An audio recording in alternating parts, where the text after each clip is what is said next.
تب تو ہم برائے اعظموں پر حکومت کرتے تھے، لیکن جب سے یہ تعلق کمزور ہوا ہے، اقبال کہتے ہیں نا کہ وہ فاقہ کش جو موت سے ڈرتا نہیں ذرا، روح محمد اس کے بدن سے نکال دو. تو یہ تمام کفر اور اس کے ایک ہی محنت میں ہے کہ جناب ان کا تعلق اپنے آقا و مولا صلی اللہ علیہ وسلم سے کمزور کر دیا جائے. وہ سمجھتے ہیں کہ ہم دنیاوی تعلیم، ابھی مجھے بتایا بھائیوں نے کہ ہماری وہاں بہنیں بھی سن رہی ہیں، تو وہ یہ سمجھتے ہیں کہ جناب ہم یہ تعلیم دے کر اور یہ جناب یونیورسٹی میں پڑھا کر یا ہم جدت کے نام پر، ہم ترقی کے نام پر اس امت کو اس امت کے دلوں میں ان کے آقا و مولا صلی اللہ علیہ وسلم کی محبت دلوں سے نکال دیں گے، تو یہ ممکن نہیں ہے. اس لیے کہ اس امت کی ماؤں نے ان کو لوری صدقے یا رسول اللہ کی دی ہے، ان کو لوری سیدی یا رسول اللہ کی دی ہے، ان کو لوری یا نبی کی دی ہے، ان کو لوریاں لبیک یا رسول اللہ کی دی ہے، ان کو لوریاں تاجدار ختم نبوت کی دی ہیں. ان کے دلوں میں سے حضور کی محبت کو دور نہیں کیا جا سکتا.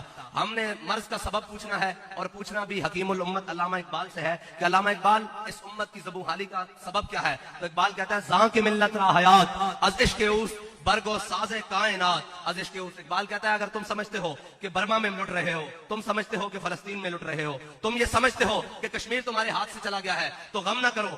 ہم نے کہا اقبال کیوں؟ اقبال کہتا ہے کہ نکل کر صحرا سے جس نے روما کی سلطنت کو الٹ دیا تھا، سنا ہے قدسیوں سے میں نے کہ وہ شیر پھر ہوشیار ہوگا. اقبال کہتا ہے جس نے صحرا سے نکل کر کیسر و کسرا کی سلطنت کو اپنے پاؤں کی ٹھوکر میں ڈال دیا تھا، سنا ہے قدسیوں سے. کہتا ہے میں نے فرشتوں کو آپس میں باتیں کرتے ہوئے سنا ہے کہ ابھی حضور سید عالم صلی اللہ علیہ وسلم کی امت اپنے حبیب کی محبت کے دامن سے پیوستہ ہونے والی ہے، اور پھر وہی دوبارہ نشاط ثانیہ والا ماحول پیدا ہونے والا ہے. لیکن اس کے لیے ہمیں کرنا کیا ہے؟ اس کے لیے ہمیں کرنا یہ ہے کہ ہم نے اپنے آقا و مولا صلی اللہ علیہ وسلم کی محبت کو اپنے دلوں میں راسخ کرنا ہے اور پختہ کرنا ہے، اور اس انداز سے پختہ کرنا ہے. اقبال کہتا ہے تیری خاک میں ہے اگر شرر تو خیال فقر و غنا نہ کر. یہ کبھی نہیں سوچنا کہ جناب ہمارے پاس وہ طاقت آئے گی، ہم جناب امریکہ سے کیسے لڑ سکتے ہیں، ہم رشیا کو کیسے آنکھیں دکھا سکتے ہیں، ہم جناب اپنے دشمن بھارت سے بات نہیں کر سکتے، ہم جناب پاکستان جناب اس کے اندر یہ ہے. اقبال کہتا ہے نہیں، یہ بات نہیں سوچنی. تیری خاک میں ہے اگر شرر تو خیال فقر و غنا نہ کر، کہ جہاں میں ہے نانے شعیر پہ مدار قوت حیدری. وہ علامہ اقبال نے اس واقعے کی طرف اشارہ کیا ہے کہ ایک شخص مسجد نبی میں آیا، مولا کائنات سیدنا علی المرتضیٰ مسجد میں بیٹھے ہوئے ہیں، تو ایک شخص آگے کہنے لگا میں نے علی کو ملنا ہے. تو آپ نے فرمایا مجھے علی کہتے ہیں. اس نے کہا یہ کیسے ہو سکتا ہے کہ مسجد میں بیٹھا ہوا شخص ایک خشک ٹکڑے پانی کے ساتھ کھا رہا ہے، تو وہ علی تو نہیں ہو سکتا. وہ کہنے لگا میں نے اس علی سے ملنا ہے جس نے بائیں ہاتھ پہ خیبر اٹھایا ہے، میں نے اس علی سے ملنا ہے جس نے عمر بن عبد ود کے 2 ٹکڑے کیے ہیں، میں نے اس علی سے ملنا ہے. میں وہ علی سے نہیں ملنے آیا کہ جو جناب یہاں پہ بیٹھ کے کہا ہو کہ میں خشک ٹکڑے کھا رہا ہوں. تو آپ نے فرمایا جھلیا مینوں ہی علی کہنے اوے دیوانے مجھے علی کہتے ہیں، وہ ہماری روحانی پاور ہے، یہ ہماری جسمانی پاور ہے.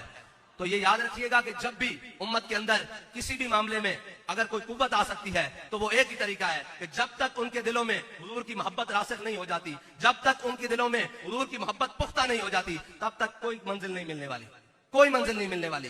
نہ ہم کسی منزل کو پا سکتے ہیں، نہ ہم کسی نظام کے ذریعے ہم اس ملک اپنے وطن عزیز میں کوئی بہتری لا سکتے ہیں. اگر کوئی بہتری آ سکتی ہے تو علامہ اقبال سے پوچھتے ہیں علامہ اقبال کیسے بہتری آ سکتی ہے؟ علامہ اقبال کہتا ہے فقر کے ہیں معجزات تاج و سریر و سپاہ، فقر ہے میروں کا میر، فقر ہے شاہوں کا شاہ.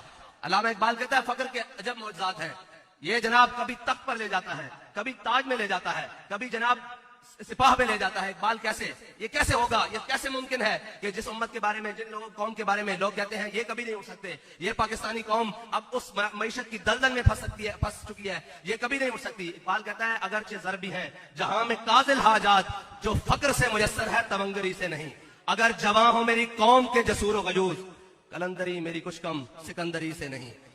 اور آخر میں اقبال نے کمال کر دیا. اقبال کہتا ہے تو یہ نہ سمجھ کہ جب تو کمزور ہے، تیرے پاس کھانے کے لیے نہیں ہے، تیری معیشت کا برا حال ہے، جناب سب کچھ تو کمزوری کے عالم میں ہے، تو یہ تو سمجھتا ہے کہ یہ تیری کمزوری ہے. اقبال کہتا ہے نہیں، اگر جہاں میں میرا جوہر آشکارا ہوا.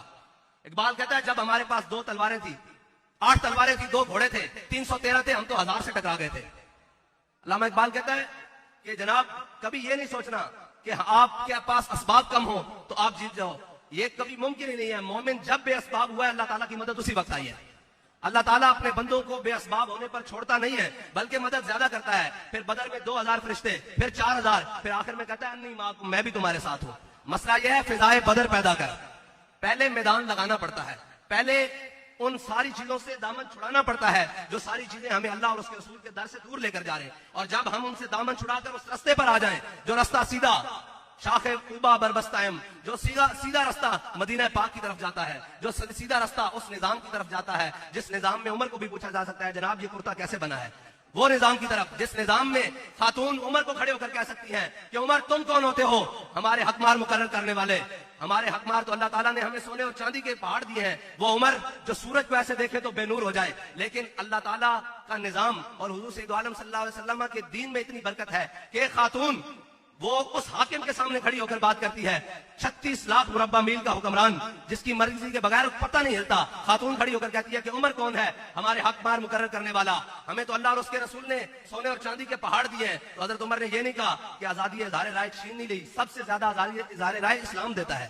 وہ خواتین ہوں، وہ مرد ہوں، وہ بچے ہوں، وہ بوڑھے ہوں، سب سے زیادہ قوت اظہار اسلام دیتا ہے. حضرت عمر کے سامنے جب اس عورت نے بات کی تو حضرت عمر نے یہ نہیں کہا کہ میری بے حرمتی ہو گئی، میرے سامنے تم نے کیسے بات کی. حضرت عمر نے کہا اخطا عمر اصابت امراتن، فرمایا عمر نے دوسری بات کی، عورت نے ٹھیک بات کی، یہ کہتے ہوئے بیٹھ گئے.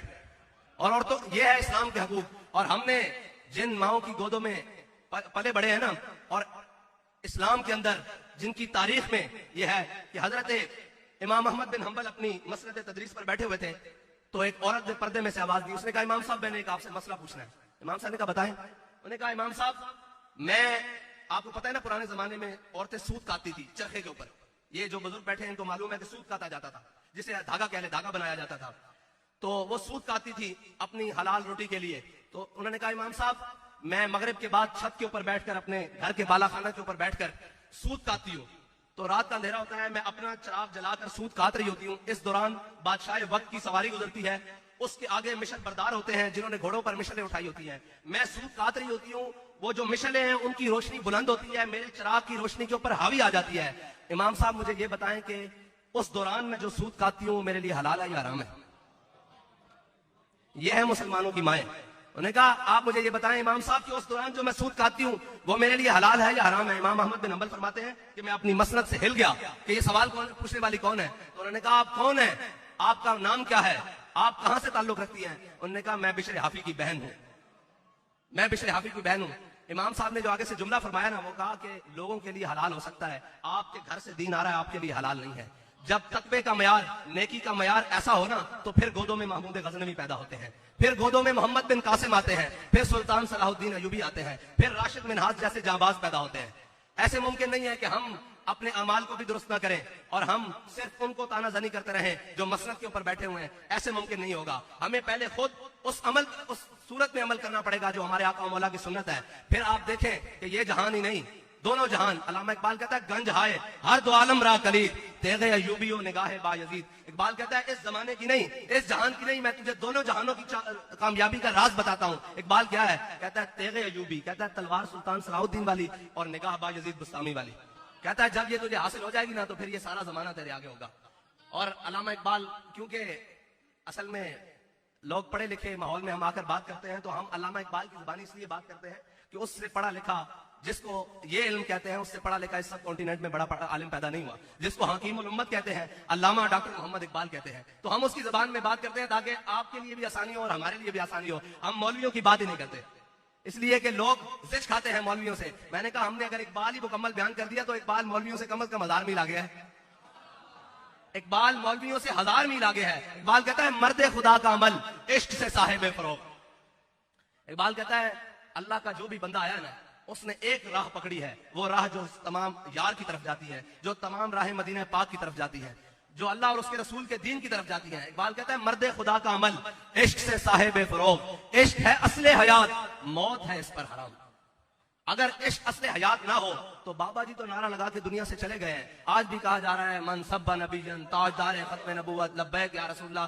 گلی گلی کوچا کوچا نگر نگر میں لگ رہی ہے. اقبال کہتا ہے عشق ہے اصل حیات، موت ہے اس پر حرام. اور تندو سبک سیر ہے گرچہ زمانے کی رو. اقبال کہتا ہے جب لبرلزم چھا جائے، جب سرخے نکل آئے باہر، اور جب یہ کہا جا رہا ہو کہ جی اسلام امن کا درس دیتا ہے، اسلام میں کسی کو کچھ نہیں کہا جاتا، تو ایک شخص باہر نکلتا ہے ویل چیئر پر بیٹھ کر.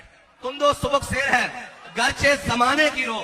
عشق خود ایک سیل ہے اور سیل کو لیتا ہے تھام. اقبال کہتا ہے عشق خود ایک سیلاب ہے جذبوں کا.